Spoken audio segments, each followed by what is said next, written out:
Mablo. M Ahmad Neh. Kai ne na gani, na saka cikin zuciya na je, ko da zubar jini, dan Allah hubbi na karka guje. Abin yayi tsanani, duba kafafuna wasun kuje. Muradi na daya, duk wahala ƙauna ta karkaje.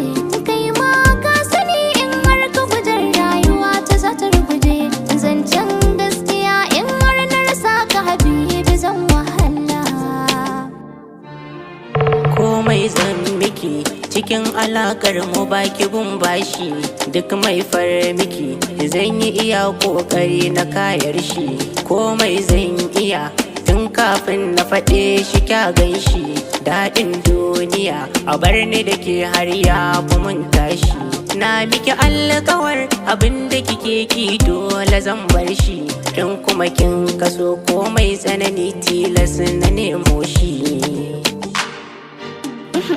Baby na ga kana mini gwalo, kana yi mini wani kallo. Na ga ta ɓangaren da ka bullo, ban so ka buga ni ya kwallo. Ni wasa nake dan ki fahimci da ke nake, ke kuma ki rike kin ɗauka jayayya muke.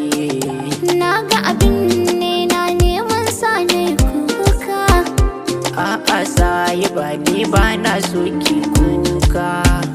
Sakon zuciya dai da ni kake mina aika. In na rasa ki baby za ishe ni mayanka. Ban so ka gudu ka kyale ni, dan zuci za ta kulle ni. In an ka kasa gane ni, soyayyar ka ce ta ruɗa ni. Ga hannu nake rike ni, maza ki biyo ni inda zani. Da ke ba wacce ke kula ni, dan mata sun yi sun aje ni. Zan maka yadda duk kake so, na ma wanka na ɗauki soso. Kafin ambatan kana so ne, tuntuni na gani ina so. Ni ma kafin ki ce kina so, na gani ina so. Dukka abin da rai yake so, shi zuci da rayuwa suke